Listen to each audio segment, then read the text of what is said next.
Can't even see my time now. What time is it, Catalina? 11:03. Oh my God, well that's usually when I start. Perfect.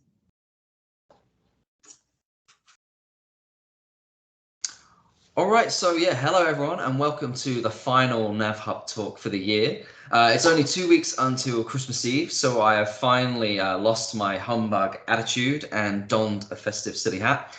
We already have 2 talks scheduled in January next year, including Austin Poe from Canada's Ocean Acidification Community and Doris Soto, the Senior Aquaculture Scientist for the FAO. So we already have some really exciting events to make January feel a little bit more bearable for you. But today we have Mike Johnson, the Regional Climate and Resilience Coordinator for NOAA for the Greater Atlantic region, who will be talking about his work on coastal habitat vulnerability in the northeastern USA. All right, Mike, whenever you're ready, go for it. Thank you. Okay, thanks, Lee. So good morning, everyone. I'm going to talk today about the Habitat Climate Vulnerability Assessment that we conducted for the Northeast U.S. region. And it was actually just published yesterday afternoon on PLOS ONE, and I inserted the link to the article there in the title slide. So there were a lot of folks involved with this study, but I'd like to acknowledge 3 of them now. Emily Farr, the lead author, Mark Nelson, and John Hare all played large roles. Next slide.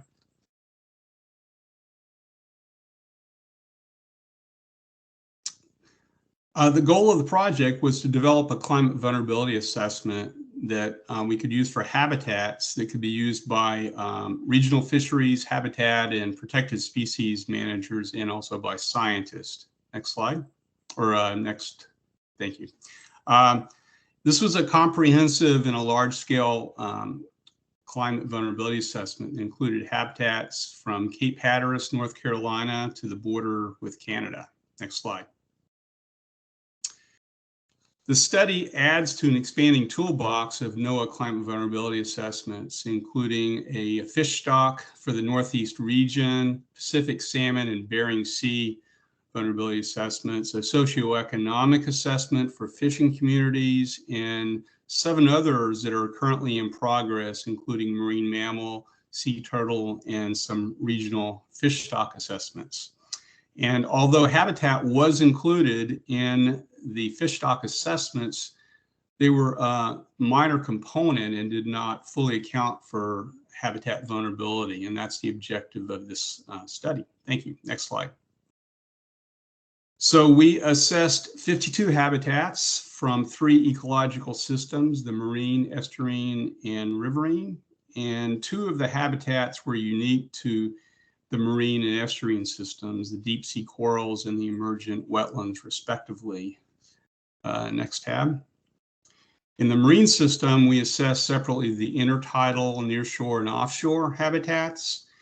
And in the marine estuarine system, we assess the subtidal and intertidal zones. And in the riverine system, we separately assess the tidal and non-tidal habitats. Next slide. Vulnerability assessments typically include 2 components, climate sensitivity and exposure. And some assessments include adaptive capacity as a 3rd component, but we accounted for this in the sensitivity attributes. Next slide, or thank you. So these are the sensitivity attributes that we deemed important. And next tab. We also, even though we mostly focused on attributes that were sensitive to climate change, we also included non-climate stressor for things like dredging, nearshore hardening, eutrophication, and offshore energy development. Next. These are the exposure factors that we include in our assessment.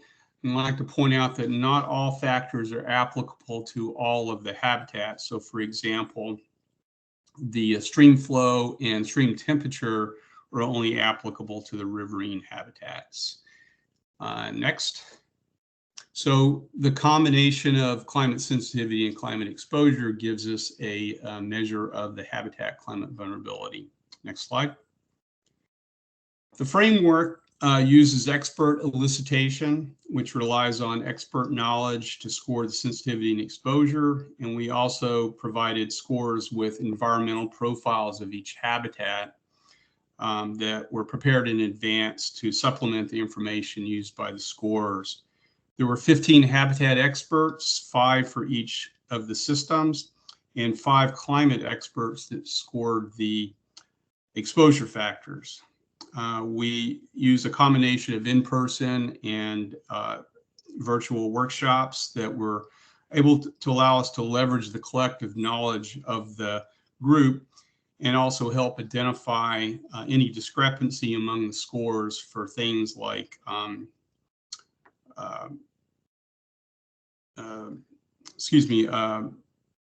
any discrepancy, but we did not seek consensus in the scoring.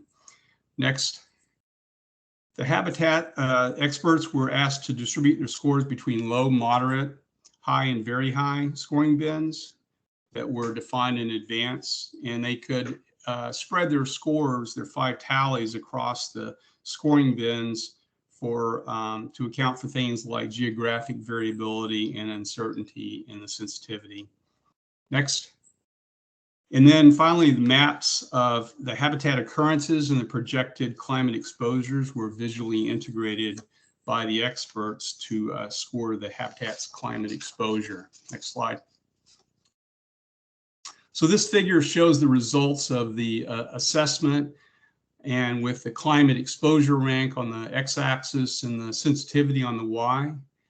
The vulnerability of each habitat is reflected in the colored cells. So the red cells indicate very high, orange high, yellow moderate, and green low climate vulnerability. And unfortunately, we don't have enough time to go and explore the results fully, but there's a few key points that I'd like to draw your attention to. So first, the habitats that are very highly vulnerable to climate are all living or biotic habitats. And all of these, except for the deep sea corals and sponge habitats on the seamounts and canyons, are intertidal habitats. Next. The very high climate vulnerability, well, let's see, I think we skipped over one of them. There we go. So the very high climate vulnerability for the deep sea corals were mostly driven by the high sensitivity of the habitat rather than very high exposure. And while the projected changes for the deep sea corals and sponges may not be as high as shallow water habitats, they're expected to be less resilient to the change, as well as other anthropogenic stressors such as bottom fishing. Next. The very high vulnerability for intertidal habitats were driven by a combined very high projected change in air and water temperatures and sea level rise, and for the marine and estuarine shellfish habitats, very high projected declines in pH. Next. The submerged aquatic vegetation and kelp were highly vulnerable habitats, and these trends were driven mostly by high projected increases in water temperature, but also because the habitats are already diminished by other anthropogenic stressors such as dredging and filling, declines in water quality, disease, and competition from invasive species. These habitats were deemed to be highly vulnerable. Next. And so interestingly, some of the non-living or the abiotic habitats, specifically the intertidal mud, sand, and rock habitats, were also highly vulnerable. And so this may be counterintuitive since the non-living components of the habitat may not be as sensitive to climate change as living habitats. We also included the fauna that are associated with these habitats, such as bivalves and gastropods, which can be sensitive to changes in temperature, pH, and salinity. Next slide.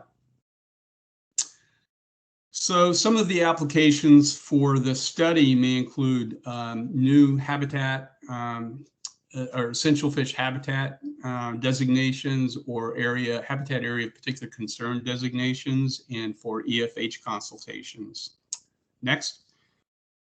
The study may also be useful for fishery management decisions such as stock assessments, fishery management plans, and National Environmental Policy Act assessments.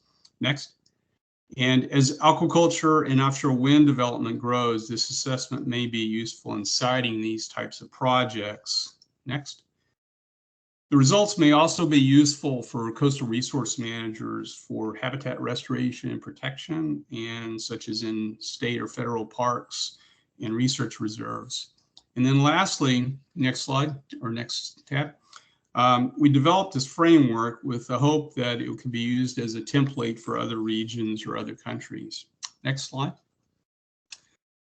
So as a follow-up to this study, we're also working with the New England and Mid-Atlantic Fishery Management Councils to synthesize the results of the Northeast Habitat and the fish and invertebrate climate vulnerability assessments to increase our knowledge of the full vulnerability of fish stocks. So for example, next, in the fish stock or the fish and invertebrate assessment, they found that the winter flounder to be very highly vulnerable to climate change due to a combination of low stock status and poor productivity linked to high projected temperatures. Next.